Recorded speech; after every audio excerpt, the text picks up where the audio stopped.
Hello everyone, it's Thursday. So I want you to imagine something with me for a moment. You want to take a vacation, say out west.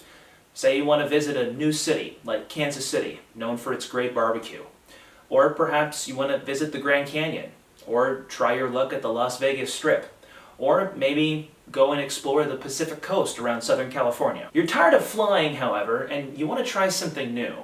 After running through several options, you think to yourself, what if I took the train? After researching your options, you come across the perfect match. Amtrak's daily Southwest Chief, departing from Chicago and traversing the lines of the BNSF Railway south through Kansas City into Kansas, New Mexico, and Arizona. Once you get into Arizona, you can choose to head south to Williams, which is one of the closest towns to the Grand Canyon, or you can head north into Las Vegas, or you can choose to stay on the train and head all the way west into Los Angeles, and then catch Amtrak's Coast Starlight up the Pacific Coast, or choose to explore the area yourself. Did I mention that you'd be traversing some of the country's most stunning scenery, in particular when you're crossing Raton Pass in northern New Mexico, which is trackage solely used by Amtrak, and thus almost guaranteeing you to not be delayed? If this sounds like an adventure you'd like to have, I recommend you doing it sooner rather than later, solely because Amtrak's long-distance trains like that of the Southwest Chief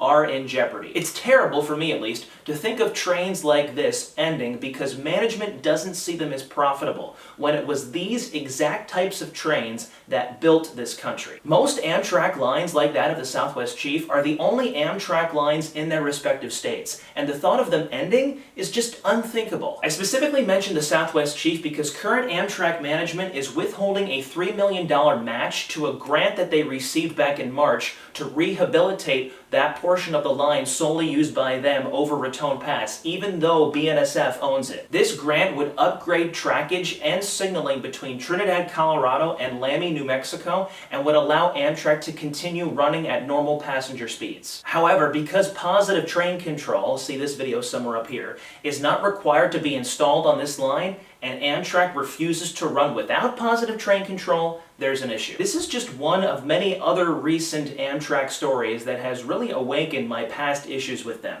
When I started paying attention to railroads over 10 years ago, I would openly talk down about Amtrak with very little evidence to support my claims. Now I have more than enough evidence, but I don't want to see them die. This summer, for the first time in 15 years, I will be taking Amtrak from Toledo to Denver to visit Eric.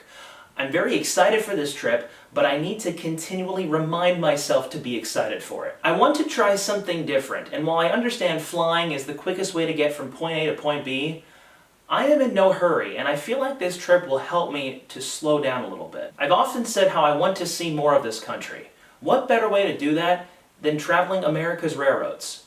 I just hope that if I ever have children, they're able to do the same thing. God bless.